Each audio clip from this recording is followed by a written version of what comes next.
তখন রাহু ভাবল, হুজুরের ছাত্র মুসলিম জিন আজমাইন ফায়েক, ইনিই হয়তো সেই জিন হবে। রাহু আজমাইন ফায়েকের কাছে যেতে চাইল, কিন্তু পারল না। কোন এক অদৃশ্য শক্তি রাহুকে বাধা দিতে লাগলো। তখন রাহু আবারও চেষ্টা করল, কিন্তু পারল না। তখন রাহুর সমস্ত জিন আর পিচাস সেনার শক্তি একত্রিত করে মুসলিম জিন আজমাইন ফায়েকের কাছে যেতে পারল না। তখন রাহুর শক্তিশালী জিন কৌরার কথা মনে পড়ে গেল, কারণ শক্তিশালী জিন কৌরা রাহুকে বলেছিল কোনো খারাপ শক্তি মুসলিম জিন আজমাইন ফায়েকের কাছেও প্রবেশ করতে পারবে না। তখন রাহু খুব চিন্তিত হয়ে পড়ল। বাংলাদেশ থেকে চীন আর পাকিস্তানের বর্ডারে এসে অমরত্ব সাদা পানির খবর জানতে পারল না রাহু। তার সামনে রয়েছে অমরত্ব সাদা পানির খবর জানা মুসলিম জিন আজমাইন ফায়েক, কিন্তু রাহু কিছুই করতে পারতেছে না। রাহু মাটিতে বসে পড়ল। তখনই মুসলিম জিন আজমাইন ফায়েকের চোখ পড়ে রাহুর উপরে। রাহু তার সমস্ত শক্তি ব্যবহার করেছে মুসলিম জিন আজমাইন ফায়েকের সাথে কথা বলার জন্য, আর মুসলিম জিন আজমাইন ফায়েক এটা বুঝতে পারেনি তার উপর কেউ শক্তি ব্যবহার করতেছিল। তখন রাহু বুঝতে পারে মুসলিম জিন আজমাইন ফায়েকের শক্তির কাছে আমার শক্তি ধুলোর মতো। মুসলিম জিন আজমাইন ফায়েক ফু দিলেই উড়ে যাবে আমার সমস্ত শক্তি। তখন মুসলিম জিন আজমাইন ফায়েক রাহুকে জিজ্ঞাসা করল, তুমি কে, আর এই চন্দ্রগ্রহণ রাতে এই দেবদারু গাছের কাছে কি করো? তখন রাহু সমস্ত কিছু মুসলিম জিন আজমাইন ফায়েককে খুলে বলল যে রাহু অমৃত সাদা পানির সন্ধান নিতে এসেছে আপনার কাছে। তখন মুসলিম জিন আজমাইন ফায়েক বলল, একে তো তুমি অন্ধকার জগতের শয়তানের পূজারী, তুমি এমন কোনো খারাপ কাজ নেই যে করনি। তুমি জিন মৃত মানুষের সাথে পর্যন্ত শারীরিক সম্পর্ক করেছ। তুমি এখনো ছোট, তাই এইসব খারাপ কাজ থেকে বিরত থাকো আর আল্লাহর পথে ফিরে এসো, শান্তির পথে ফিরে এসো। দেখো রাহু, আমি তোমার সব অতীত জানি। আমি মানুষের চোখের দিকে তাকিয়ে মানুষের অতীতের ঘটে যাওয়া সমস্ত ঘটনা জানতে পারি। আমি জানি তোমার সাথে অনেক খারাপ হয়েছে। আমি মুসলিম জিন আজমাইন ফায়েক চাই তুমি হিন্দু ধর্ম থেকে মুসলিম হয়ে যাও, আল্লাহর ইবাদত করো, শান্তির পথে ফিরে আসো। দেখো, তোমার পালক পিতা তান্ত্রিক কালীবুশের অনেক অনেক শক্তি ছিল, জিন পিচাস সবকিছুই ছিল। তার মৃত্যুর পর তার ক্ষমতা শক্তি কোথায় গেল? আজকে তোমার অনেক শক্তি আছে, কালকে তোমার মৃত্যুর পর এই শক্তি কোথায় থাকবে রাহু, তুমি বলতে পারো? তখন রাহু মুসলিম জিন আজমাইন ফায়েককে উদ্দেশ্য করে বলল, আমি আমার সমস্ত শক্তি ধরে রাখতে চাই অমৃত সাদা পানি পান করে, আর আমি জানি আপনি এই অমৃত সাদা পানির সন্ধান জানেন। দয়া করে আমাকে বলুন কোথায় গেলে অমৃত সাদা পানি পাওয়া যাবে। তখন মুসলিম জিন আজমাইন ফায়েক রাহুকে বলল, আমি তোমাকে বলবো কোথায় গেলে অমৃত সাদা পানি পাওয়া যায়। রাহু, তুমি আমাদের জিনদের সর্দার মারিদের মেয়েকে বন্দী করে 8 বছর ধরে শারীরিক সম্পর্কে করে আসছো। আমি চাই তুমি মাধবীকে বিয়ে করো। তখন রাহু বলল, মাধবী তো জিন আর আমি তো মানুষ, আর জিন আর মানুষের কখনো বিয়ে হতে পারে না। আমি জানি মাধবী মুসলিম প্রজাতির জিন, আর আমি হলাম হিন্দু ধর্মের মানুষ, তার উপর শয়তানের পূজারী। মাধবী কখনো আমাকে বিয়ে করবে না। তখন রাহু আবার বলল, আমি মাধবীকে বন্দী করে জোর করে শারীরিক সম্পর্ক করেছি, এটা হয়তো আমি অন্যায় করেছি। তখন মুসলিম জিন আজমাইন ফায়েক বলল, আমি জানি রাহু তুমি অনেক বড় ধরনের পাপ কাজে লিপ্ত। মহান আল্লাহর কাছে তওবা করো আর এই সব খারাপ কাজ থেকে আল্লাহর পথে ফিরে আসো।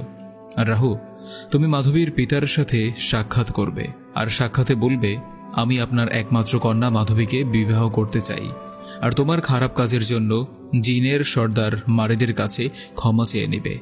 জিনের সর্দার মারিদ যদি রেগে যায় বা তার একমাত্র মেয়ে মাধবীকে বিবাহ দিতে না চায়, তাহলে আমার কথা বলবে যে মুসলিম জিন আজমাইন ফায়েক আমাকে আপনার কাছে পাঠিয়েছে। এই বলে মুসলিম জিন আজমাইন ফায়েক রাহুর হাতে একটা চিরকুট লিখে দেয় আর বলে, জিনের সর্দার মারিদের কাছে তুমি সাক্ষাতে কথা বলার পর রাজি না হলে এই চিরকুটটা দিয়ে আমার কথা বলবে। তবে জিনের সর্দার মারিদ তার একমাত্র মেয়েকে মাধবীকে তোমার কাছে বিবাহ দিবে, আর বিবাহের পর তোমাদের একটি কন্যা সন্তান হবে, আর এই সন্তান হবে অনেক শক্তিশালী একজন মানুষ। তোমার কন্যা সন্তান হওয়ার পর মাধবীকে আর তোমার কন্যা সন্তানকে নিয়ে আবারও চন্দ্রগ্রহণের রাতে আমার কাছে আসবে, আমি তোমাদের মেয়ের নাম রেখে দিব। তখন রাহু মুসলিম জিন আজমাইন ফায়েককে উদ্দেশ্য করে বলল, তবে আমাকে আমার শক্তি, আমার ক্ষমতা সবকিছু আমাকে ত্যাগ করতে হবে।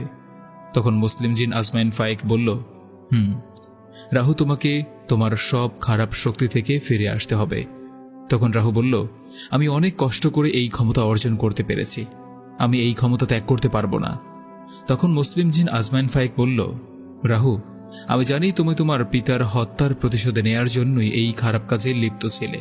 তোমার তো পিতা হত্যার প্রতিশোধ নেওয়া হয়ে গিয়েছে। যে পিতাকে হত্যা করেছে তাকে তো তুমি হত্যা করেছ।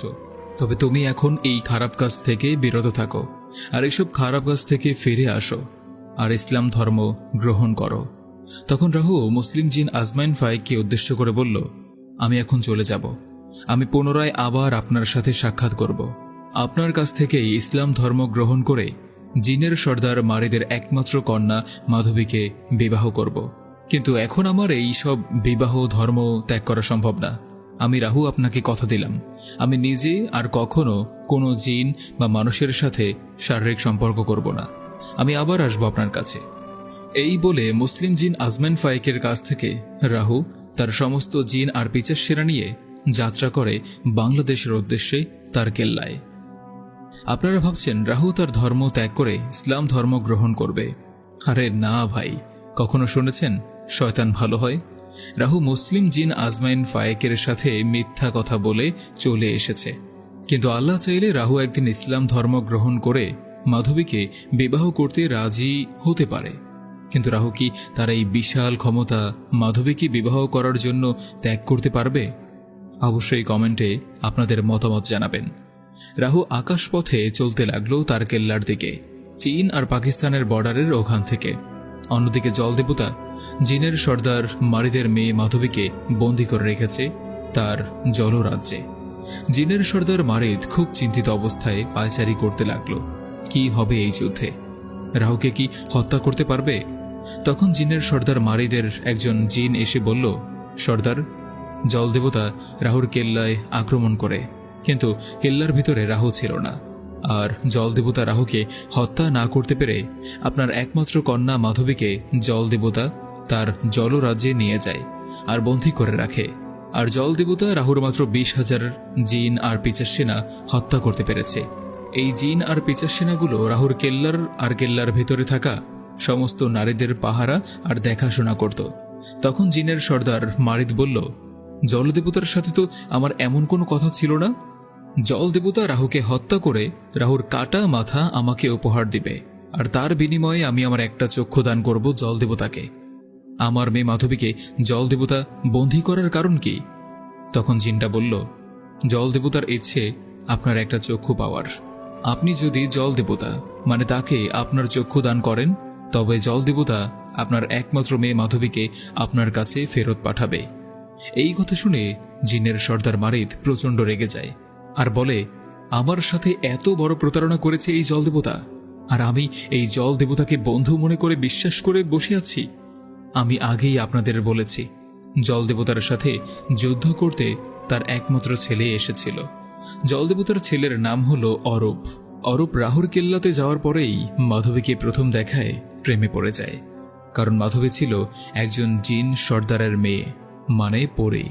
তখন অরূপ তার পিতা জলদেবতাকে বলে, পিতা, আপনার বন্ধু জিনদের সর্দার মারিদের মেয়েকে আমাদের রাজ্যে নিয়ে বন্দী করে রাখি।